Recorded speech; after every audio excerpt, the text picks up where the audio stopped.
My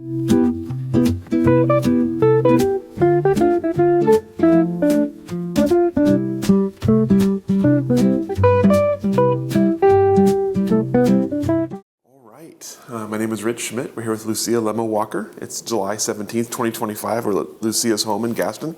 And Lucia, thank you so much for joining us today. First question, why wine? Yeah, thanks so much for coming over. Happy to be here. I was exposed to wine at a very young age. There's a photo of me in a high chair with a wine glass, just sniffing and really serious because I didn't know what was going on, other than just being curious on what's being kind of in my face.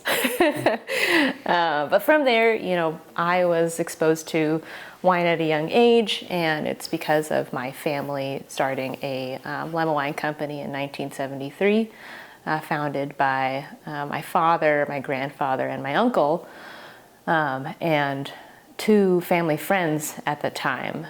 So my parents exposed us to travel and wine and food and culture, and it was just always a part of my life. But with that company, what happened was in the first 3 years, family with the friends didn't work out, and then unfortunately my uncle also passed away. So after that, it was really just the founding members of my father and then my grandfather. My grandfather started off as an accountant, and then my father was the number one buyer, controlled all the buying, and then also sales calling as well. I mean, these guys were working 14 to 16 hours a day. They were running the show, and it was a different time then. So what happened was slowly they added on some sales personnel, as well as warehouse management, warehouse manager, drivers, and some of the people that were first involved were people that were even in retirement at the time that just came in and wanted to help. So I thought that was really special.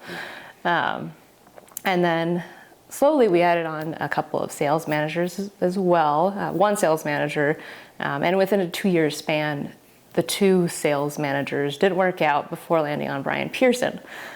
To me, Brian Pearson was an exceptional salesperson. He's the only sales manager that I know since my birth. And then some of these people that we, worked with and just knew as a part of our second family, they had been with the company for decades, if not until complete closing the company. And I think that says a lot about a company with employee retention. Just having so many people wanting to retire with my family business. And on my father's side, his role was, of course, like number one buyer still for the entire company, really the face. And he was still also a salesperson on the side. And he, extremely attention to detail, super curious mind. And it's because of his engineering background that detail-oriented came into play and really organized the company. And he was a people person. It's really hard to not be a people person in this industry. I always tell people that I've hired in the past that you get so much in this industry, as much as you put in, right? So the time that you put in, the people that you meet, the connections that you build, it's something. It's good. You continue to carry on those relationships. So I'm sharing all this too because I am an observer. I'm the youngest of my 4 siblings, and I've always watched with intrigue on how people would complete challenges or obstacles, and I just learned from people's mistakes or just things that I would do differently. And from there, I just continued watching, and just as a young adult, as a really young, even taking a step back and being the youngest kid in the household, watching my siblings ask for permission on can I go to the sleepover? How do they ask for that? Because my mom wasn't a big fan of sleepovers, being from a foreign country. Just some stuff like that. So I just really enjoyed kind of being in the shadow a little bit, but still kind of figuring out my own way. I mentioned at a young age that I wanted to be a CIA agent at the time. I thought that being a detective would be really fun. But then I saw the movie Seven and was super chilled out at the possibility of any murder mystery or solving any serious crimes. So immediately didn't think that was a great idea, but I just had this kind of ambition to like problem solve. And so at a young age, I started kind of working part-time for my family just because we could. And some of the tasks that we did was like, I mean, this is me in middle school, going into high school.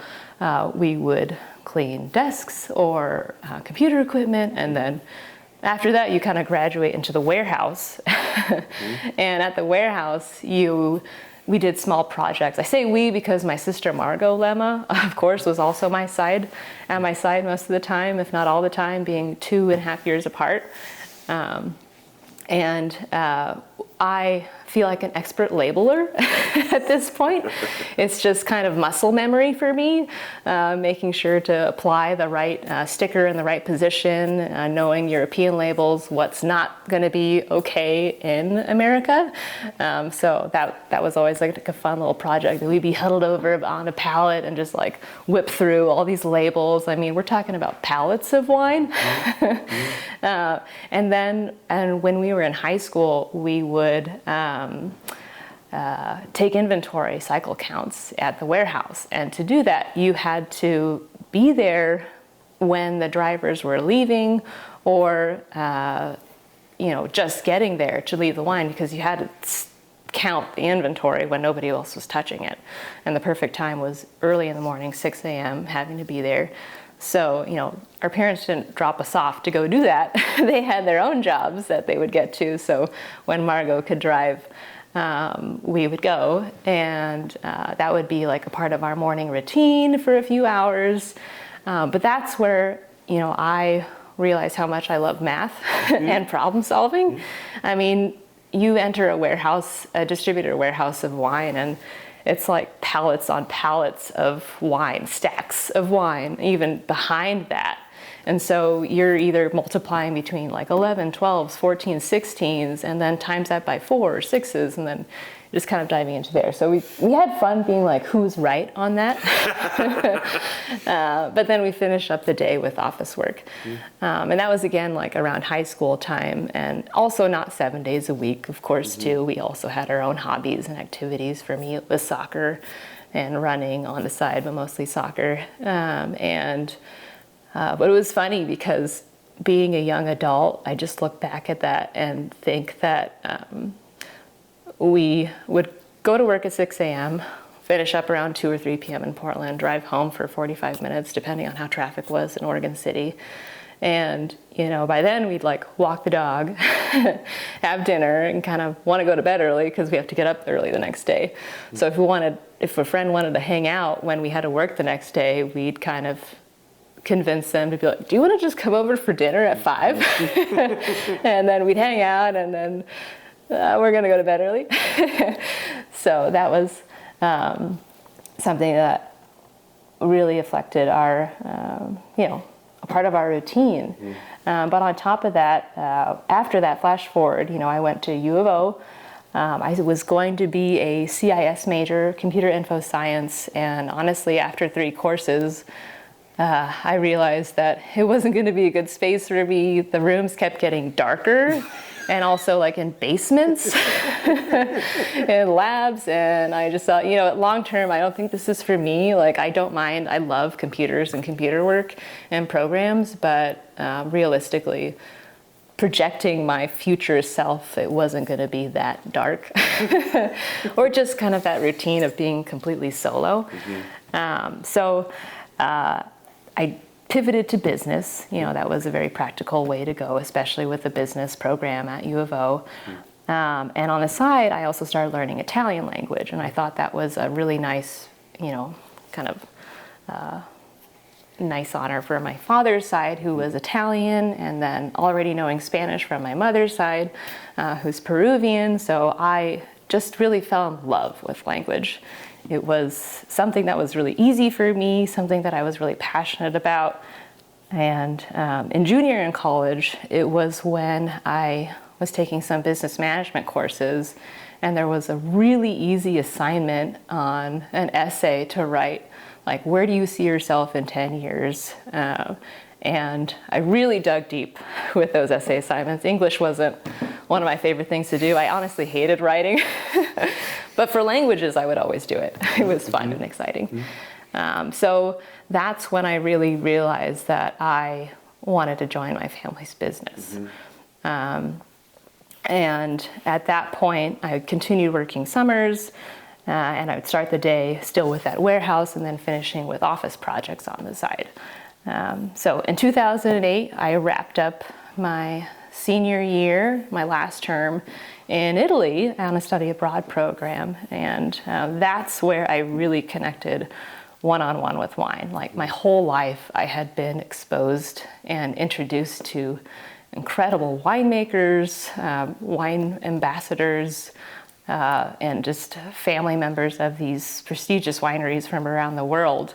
And they really influenced and introduced me to wine. You know, Brigitte Plummer, who was the long-term manager of Chateau and Estates after Jean Fraunfelder, and then even Hubert Trimbach, he would give me a $1 coin because I was missing a tooth as a kid. And Nancy Rugas from Company Medicaid, who introduced me to a Roquefort cheese pairing with Sauterne. I mean, blowing up a kid's mind at a young age on these like flavors that were going around in your mouth was just so special and unique and easy to share, right? Because that's all about wine.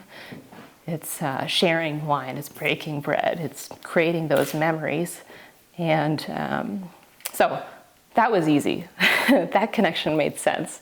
But being on my own and kind of making my own discovery in Umbria, Perugia, Italy, where I really didn't know very much about wine there, what they were doing. But I would convince my college friends to be like, instead of the 10 bottle euro, like let's go to like 20, 25. Let's spend a little bit more. Let's get a Sagrantino. Let's get something classic. And it was me that was kind of pushing to do a little bit more. Just let's go do something different.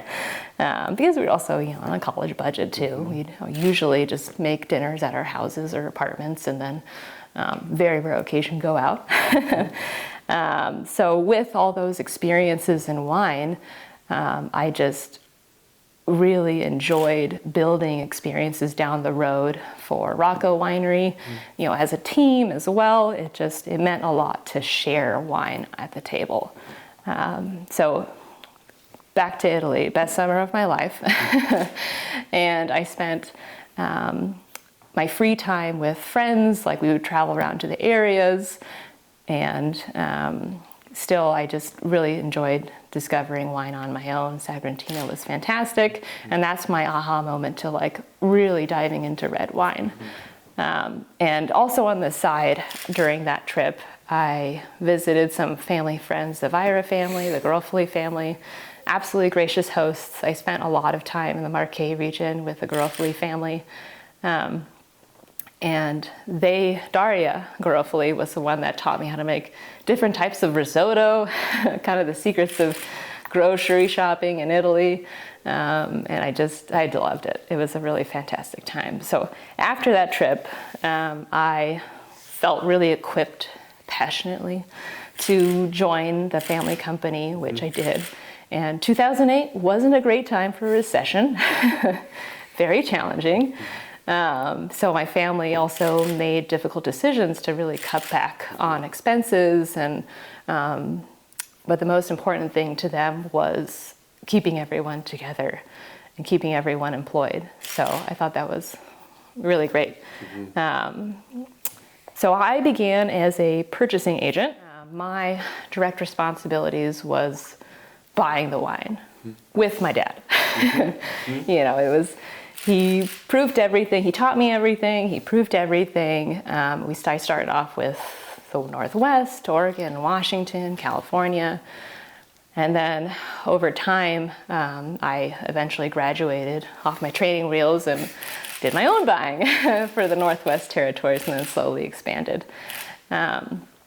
And on top of that, it was really about brand management and this whole, like, it was always long-term brand building, right? Like, it's so important to continue to strategically plan how do you continue to grow a wine in the Oregon industry. So we always did that with the sales manager at the time, who was Pilar own and also the sales team. You know, anytime that we were excited about bringing a brand in, we would never do it without the sales team's support. Like, you can't, just because I love the wine and I'm like passionate about the story doesn't mean that it's going to sell well. Any buyer would say that in any part of the industry.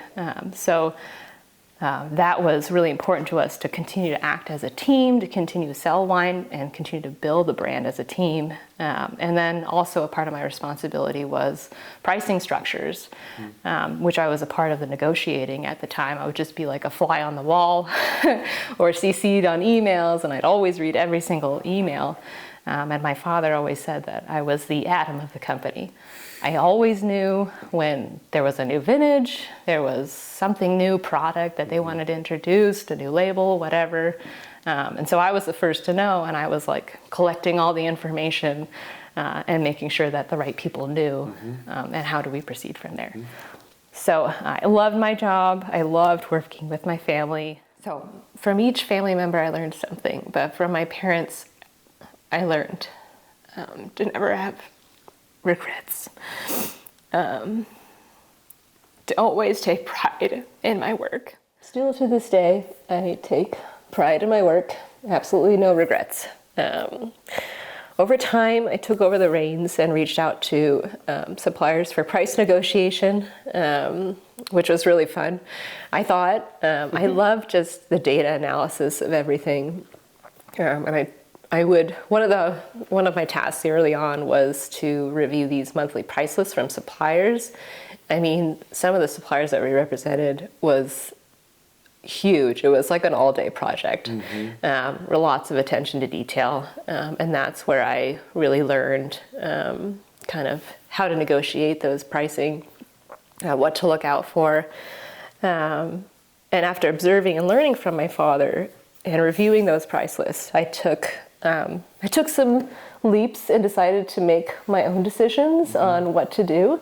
One example was an Oregon winery reached out and wanted us to take on X amount of cases. He would give us this X price, but he was hoping it would be done quickly, right? I mean, it happens so often in our industry, and I made the executive decision at the time to be like, you know what?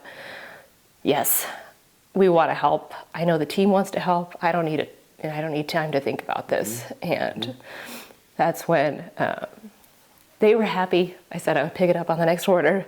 And then I told my dad, and he was so proud that decision was something my father was really proud of. And he said he would do the exact same thing. So he never took any favors. He never asked for any favors. Even when he was traveling abroad, people would offer to pay for his airfare or lodging, and he would just politely decline. And I thought that was really, really something admirable. I felt pretty great about myself making the right call that day. And then, I still kind of danced on that line of making my own decisions for the company, the best interest. And there was only one time when we had a disagreement, in particular, because for my dad, and just, knowing the market, how important having that new vintage is, I ordered something a little old based on a request, and just knowing that this account really wanted this. And I saw an opportunity for the price to make a little bit more. So my father later agreed, but at the time he was kind of like, what?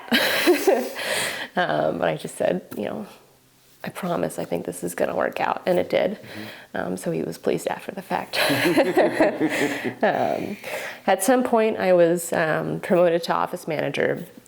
And that was the first time that I was overseeing my own team. It was a small team of 3, but it was a mighty team. And what they did was handle customer service, publishing the giant price books that we'd make monthly. And that was the first time I just really appreciated the fresh perspective that I had from the team. We had a new publisher at the time that was absolutely exceptional with Excel. And there was one time where our ERP system went down.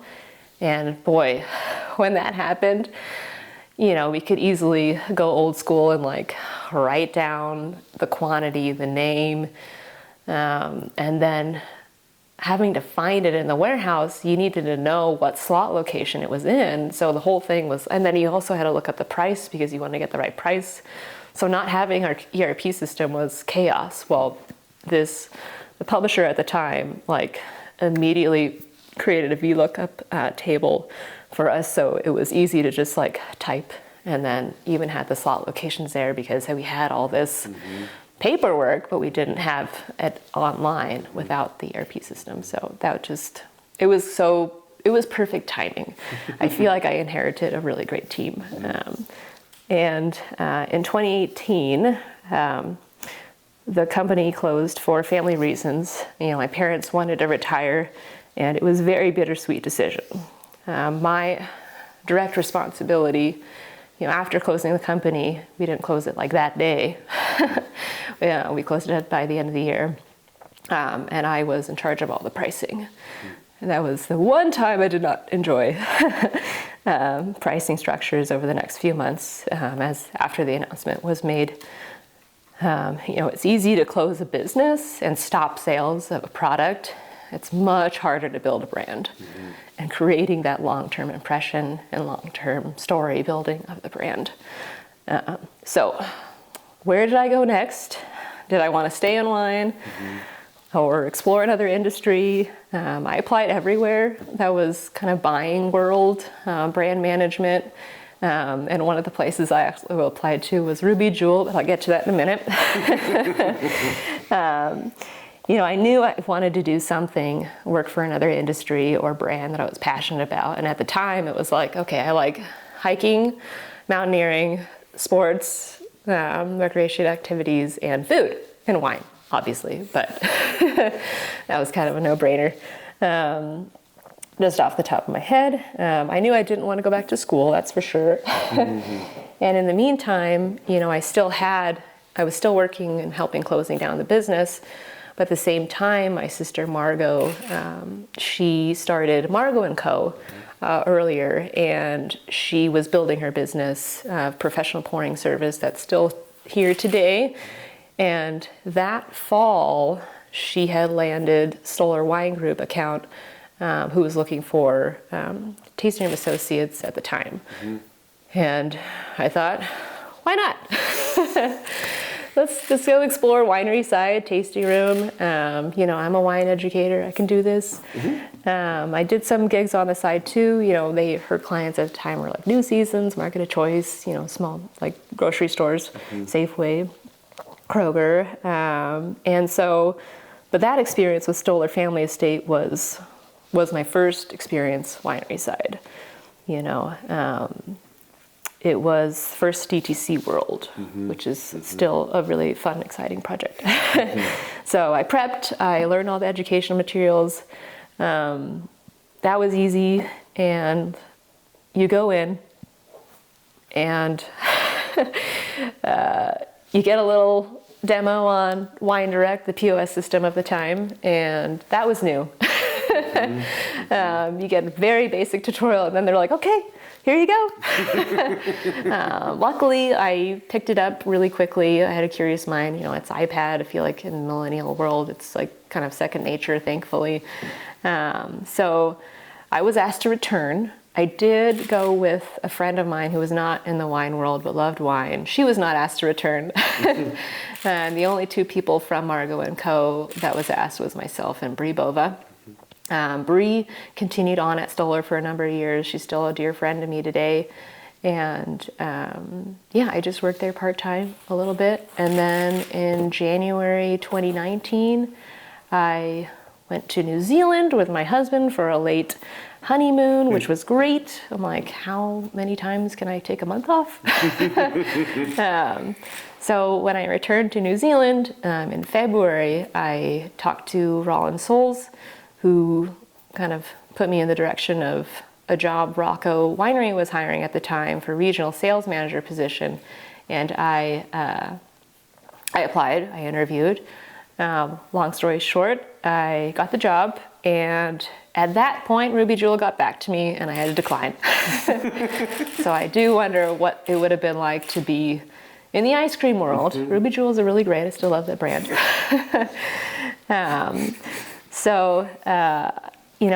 Being on regional sales, national sales side, that was really easy to me. I mean, Roland would always say that I spoke distributor talk. I can spew out bill back terms and kind of put pricing structure into play really easy. And just knowing the market and knowing how to talk to buyers and just kind of sell the wine was fun. But I had never been 100% sales at the time. So that was the new part. But overall, Roland and Corby, I was already familiar with their wines. I already loved the wines because we represented them on the distribution side. And then just working for Roland and Corby, two incredible individuals who have been so influential in the Willamette Valley. And their accomplishments in the wine industry was incredible. So I was very happy there.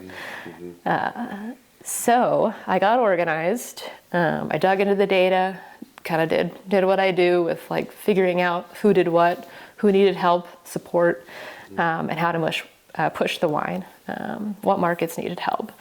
So I also discovered pretty quickly winery side is pretty laid back compared to my previous role in Portland business, but that's great. It was good.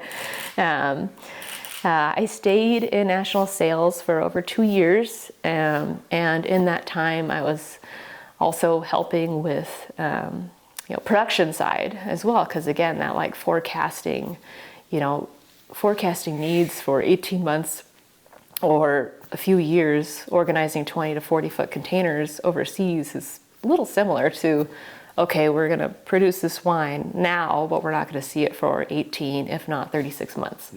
A little different when you get to 36 months for sparkling wine, but still the same concept. And knowing the organ industry in particular, since that is everyone's kind of bread and butter, what keeps the lights on. So that was fun. I loved working there and forecasting those needs. It was a new challenge, but I enjoyed it. Winery side was great, and I still like it. I'm still there, obviously. Meanwhile, in my free time, I did continue to run. I backpacked. For me, working in the wine industry, it's noisy, it's busy. It'll keep you on your toes. But unplugging in the wilderness was like the best way to unplug for me. And then also just traveling. It's just so nice. And also it could be something as simple as going to a great restaurant. Just always taking the time to recharge for yourself was something that I always continue to do. Of course, the world turned upside down in 2020. I couldn't travel anymore to go call on any markets. And it was so wild, like just thinking about that moment, my last trip in late February 2020, first time to Tennessee. It was fantastic, and coming back and flying through LAX and people spraying down your car to clean it, people wearing masks, people coughing, and you're like, oh wait, there was that thing, COVID, that I heard about.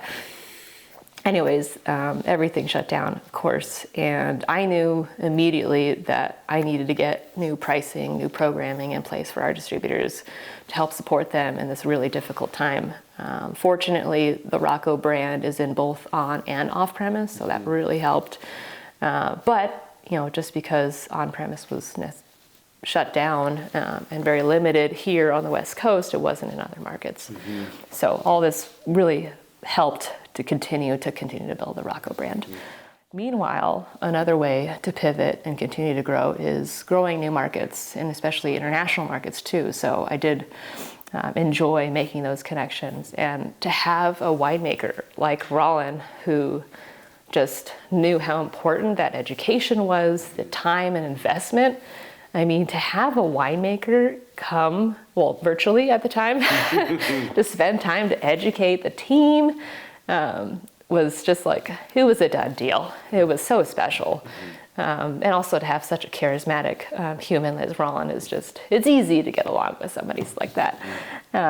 So after that, it was 2021 when I accepted the assistant general manager position at Rocco.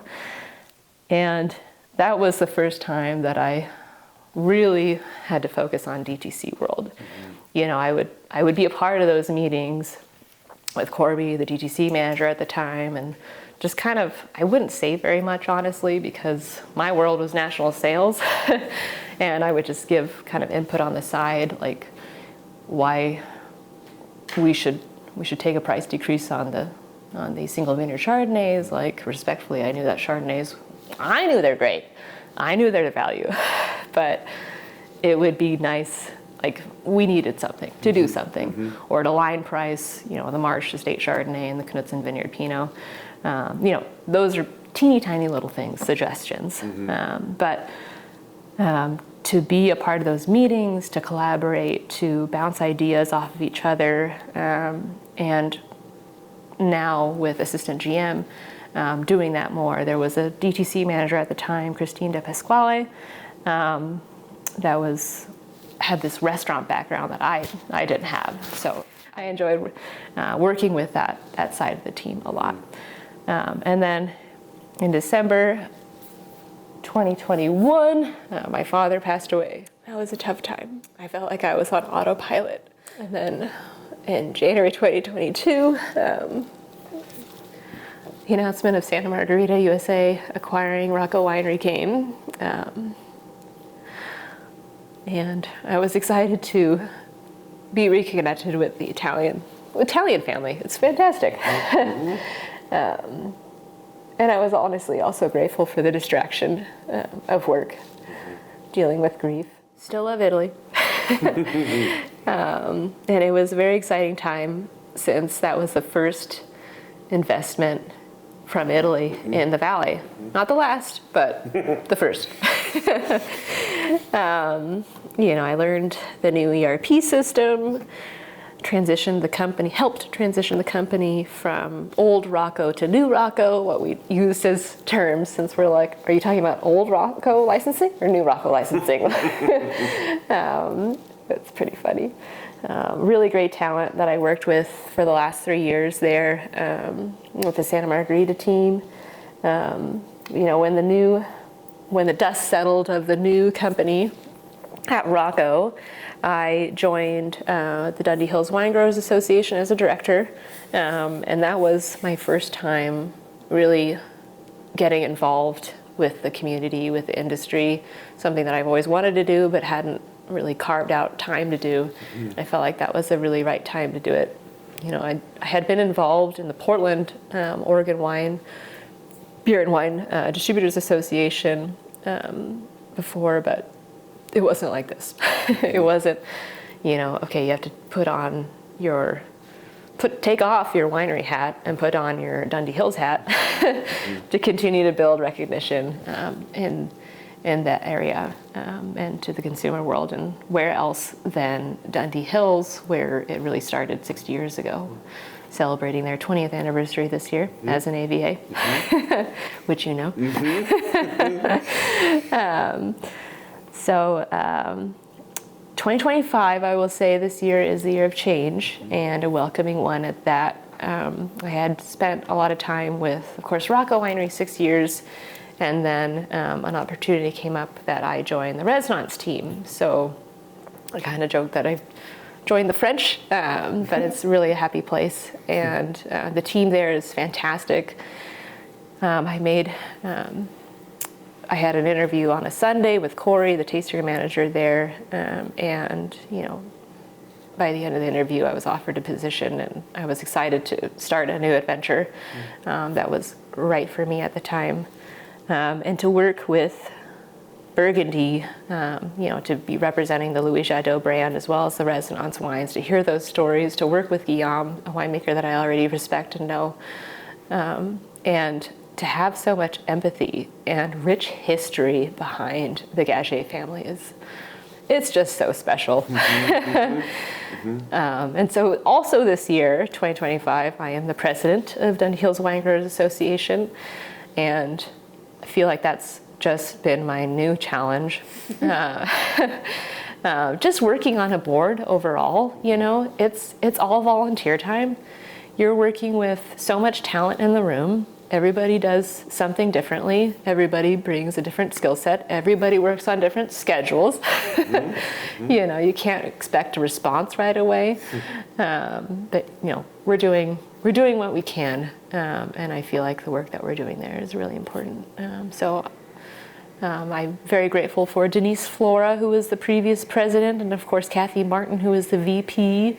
To work with so much wisdom and incredible mentors is just, I enjoy it a lot. So that's my happiest place.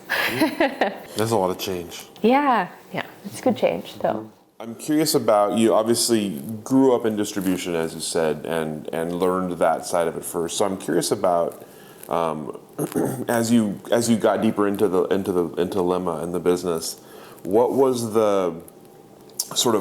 it like selling Oregon wine? Where did Oregon fit in the sort of the general wine map? And as the business was growing and Oregon wine was growing, how was the relationship how were those relationships built? That's a really great question, because our portfolio, Lemma Wine Company, was mostly imports.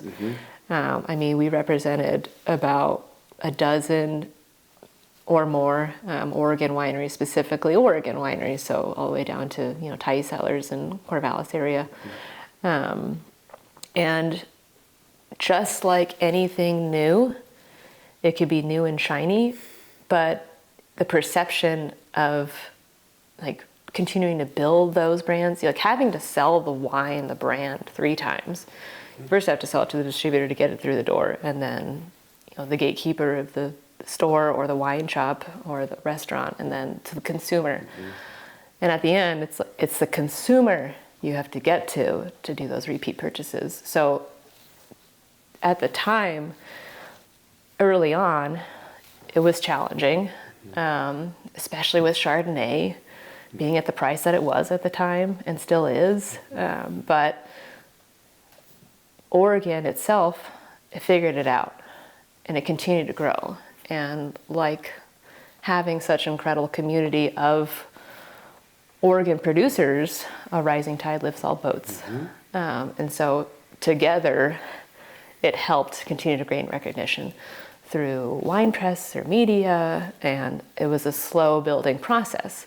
Meanwhile, because of all these founding wine growing regions doing the work, getting the ball rolling on Pinot Noir and Chardonnay grown somewhere else, that helped make an easy connection with the Oregon brands. So that part just takes time. That's a part of the brand building, is it takes time, it takes knowing the right accounts, and sharing those stories. And also asking for the education too. There's so many things that now that I've been on the winery side, I didn't even know was happening on the distribution side. So it's been nice to see that growing recognition. Oregon Pinot Camp is one of the great, fantastic programs. And then the relationships, on the relationships part, you tearing away a winery representative or a winemaker to go share those stories were so important and valuable. So we always made sure that they knew that they were always welcome to sell the wine and be introduced to all these incredible accounts. And you talked about obviously the transition into Rocco and going from have this huge kind of universal view to selling a brand.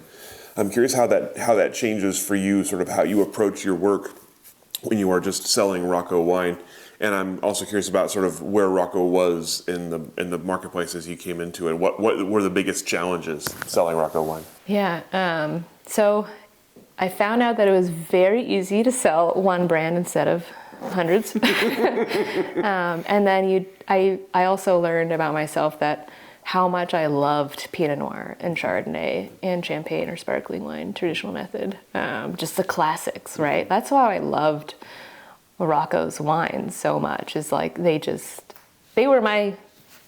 was my jam. I love tasting everything. I also love so many other producers as well, but Rollins winemaking technique and Jared Sleet's winemaking technique was just like, they're great. I will always love those wines.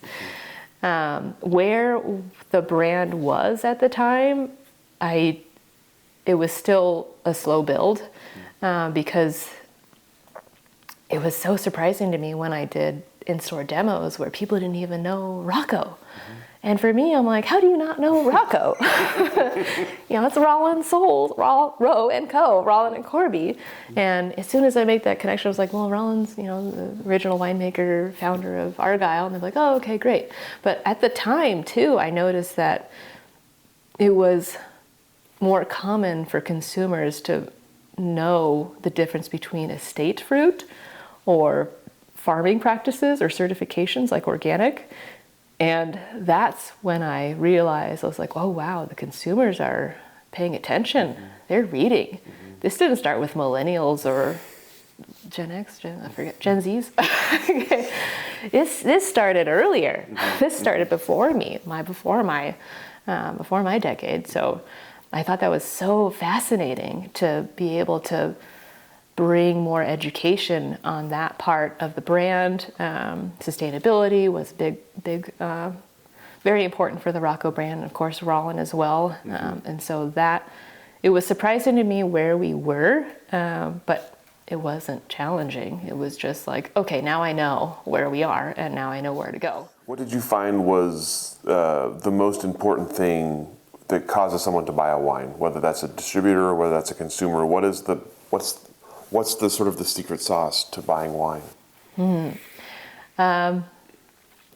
So we're talking about like on the purchasing agent side, on the distribution side? Either way. Okay.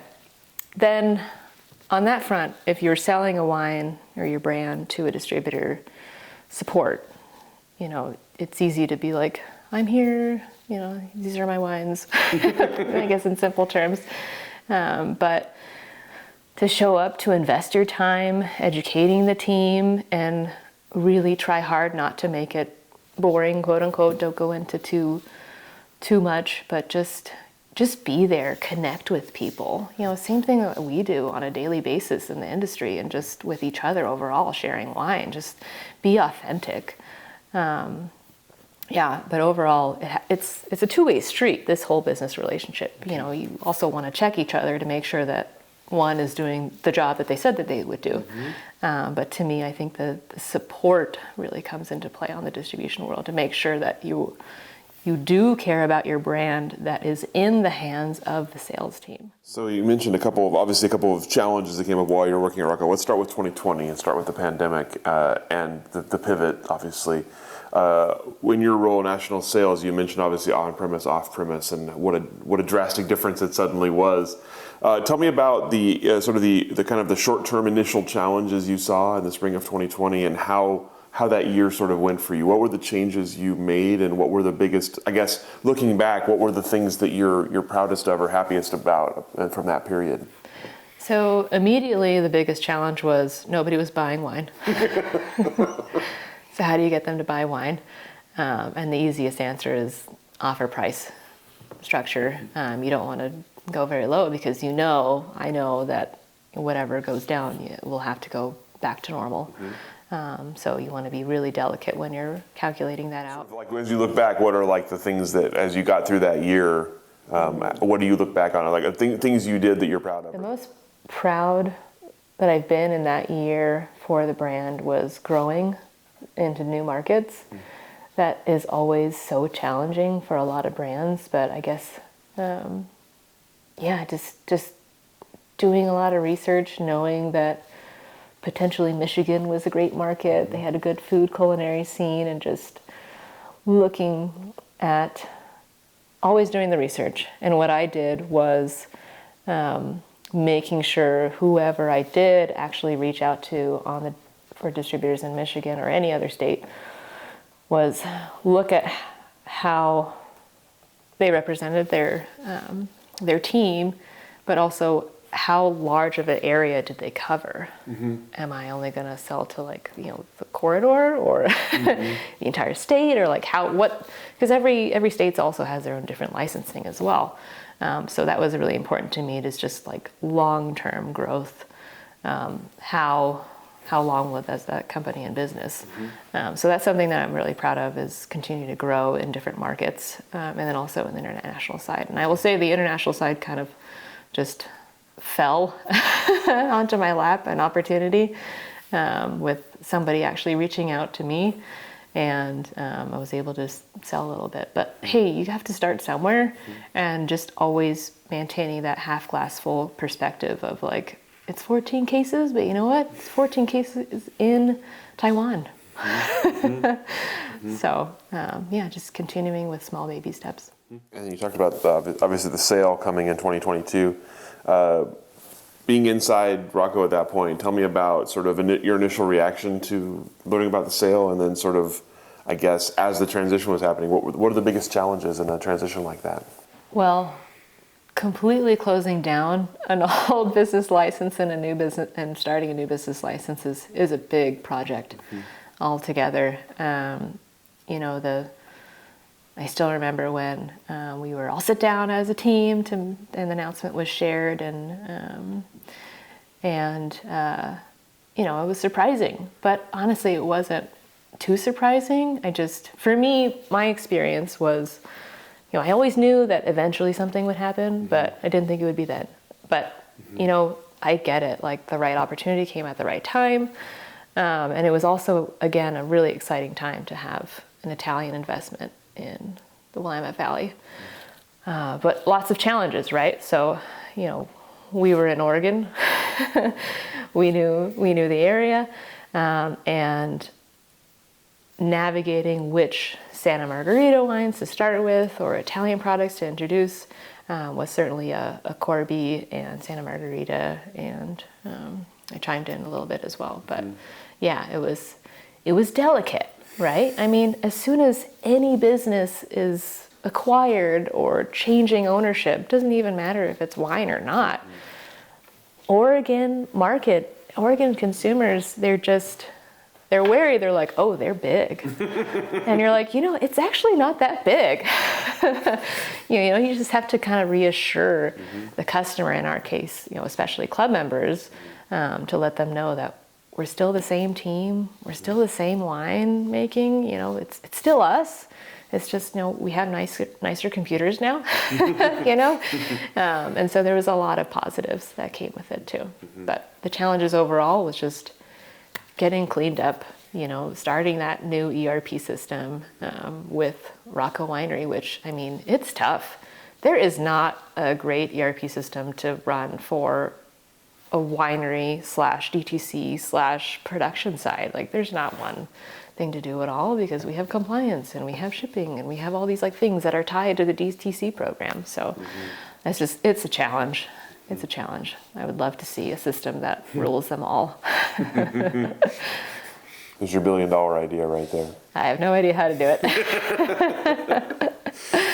You should have stayed with computer science. You would have nailed it by now. You're right. If only, yeah. You mentioned the transition also in 2021 from sort of national sales back to sort of DTC focus for you there. I'm curious about, after a long time of selling wine at a larger scale, how is DTC different? What did you enjoy about it? What did you find challenging about it? Yeah, I still really love it. And for me, it's always how do you hook the consumer?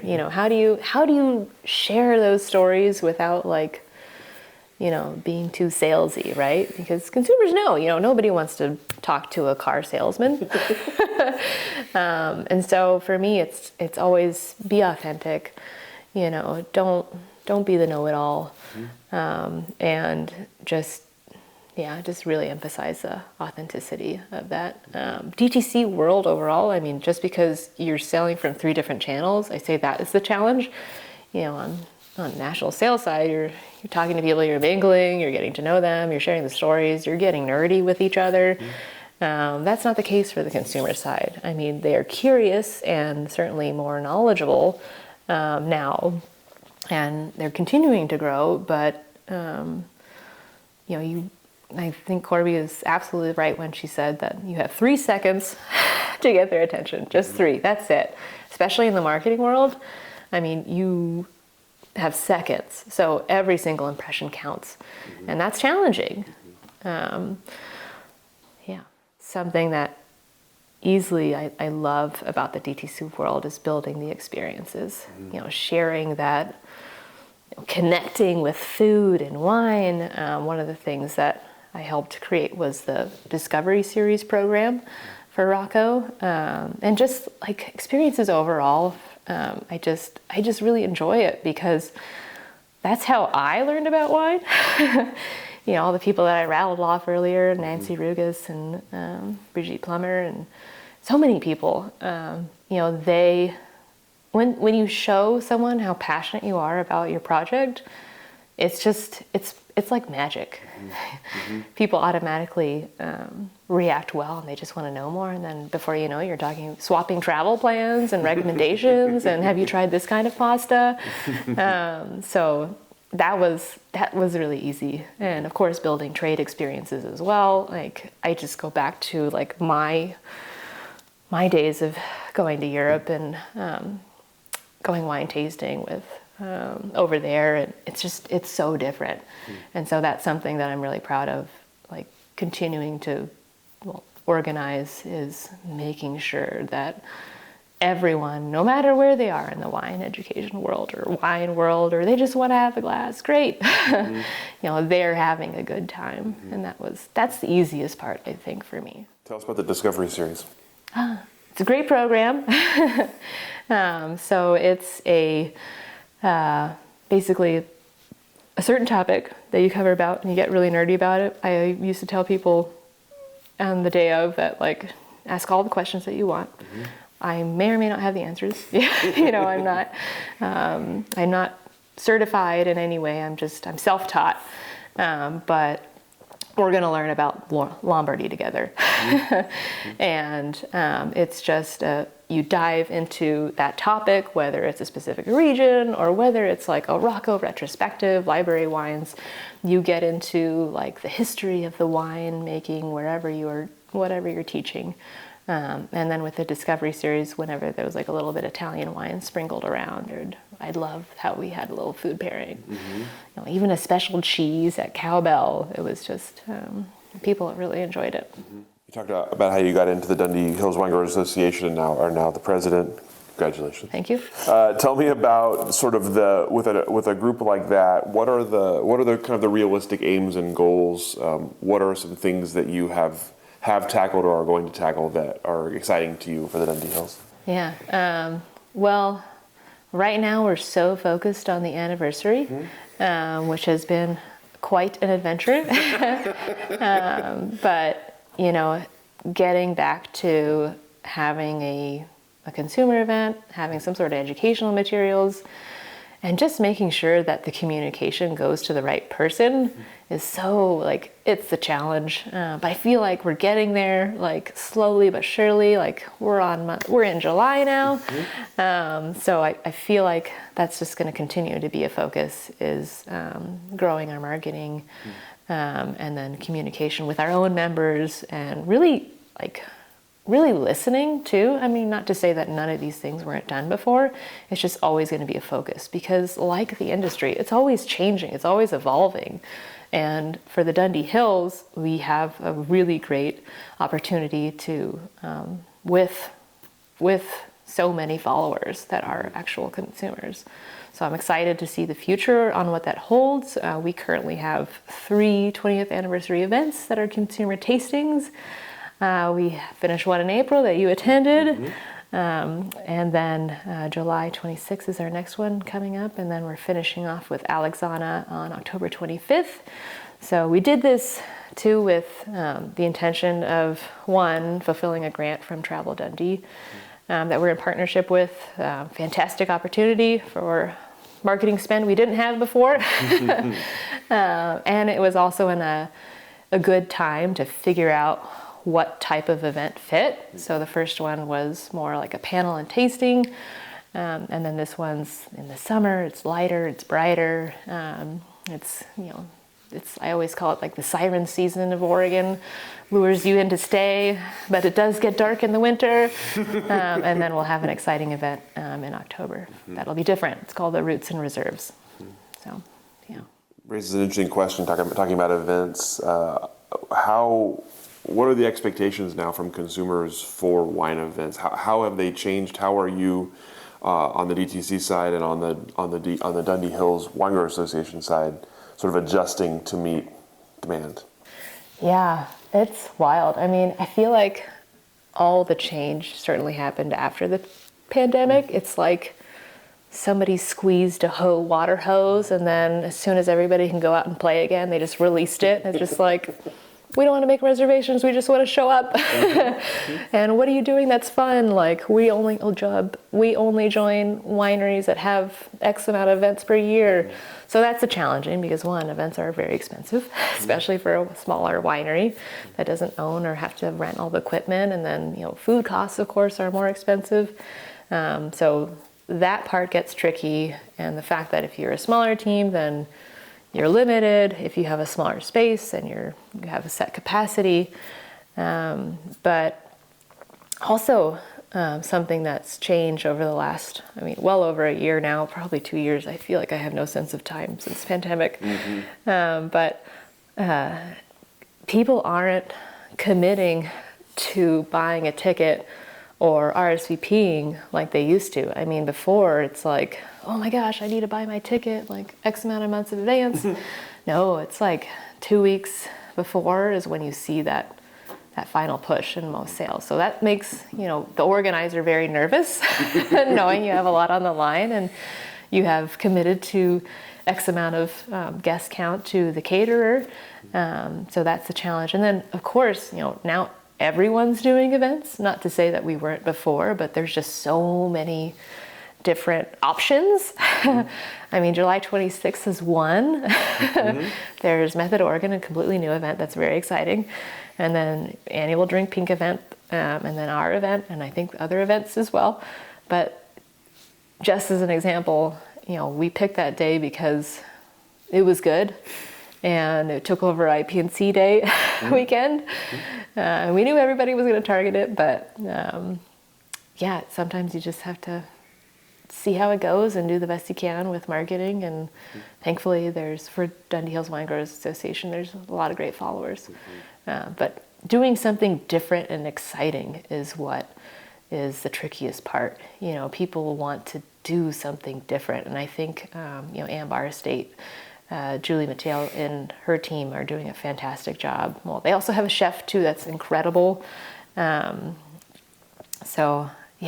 I love seeing wineries that are doing something different, especially in the food world, because I know, there's not a lot of options, but everyone's doing their best.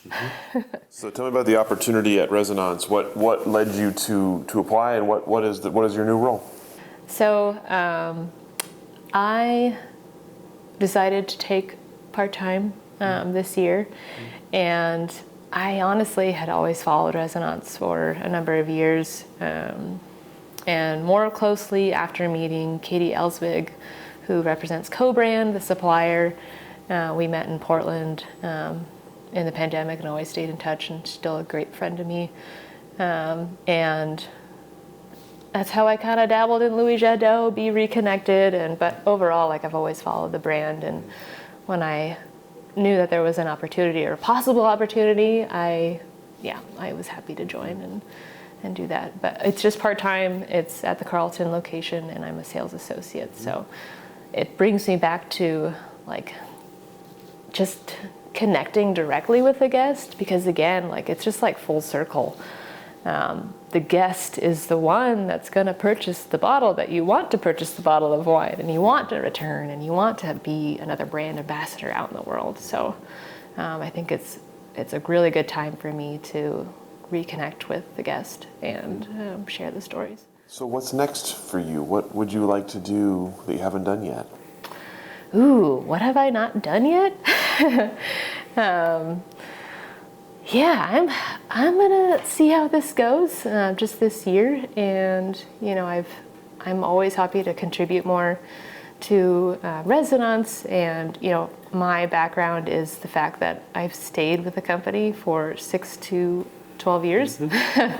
So I hope to not leave or have to move, but right now I'm looking forward to taking a little break, and also to invest more time in the DHWA and volunteering. I mean, maybe this won't be my last board, I have no idea, but I'm really enjoying what I'm doing right now. It feels like the right path.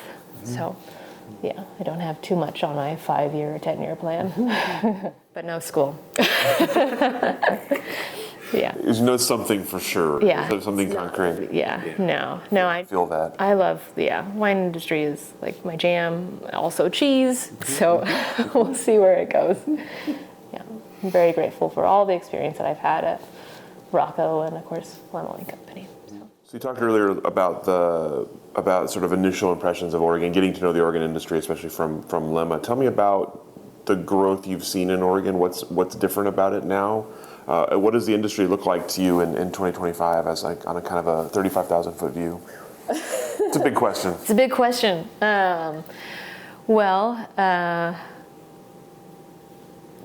So I keep thinking back on, when I was in high school and could drive, and Portland is not the same, it's not the same city that I once was, and it's also had its own challenges, but I'm very proud of the Travel Portland team there that has done a great job on getting tourism back, or just really aggressively trying. So it's exciting to see that because I think the number one challenge right now is getting tourism back in Oregon. We have so much opportunity here. It's just re-highlighting it or finding something new that we could highlight.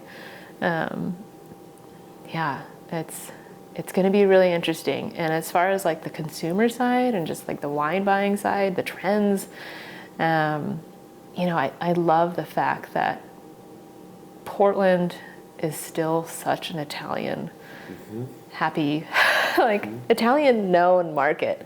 That's how it really started.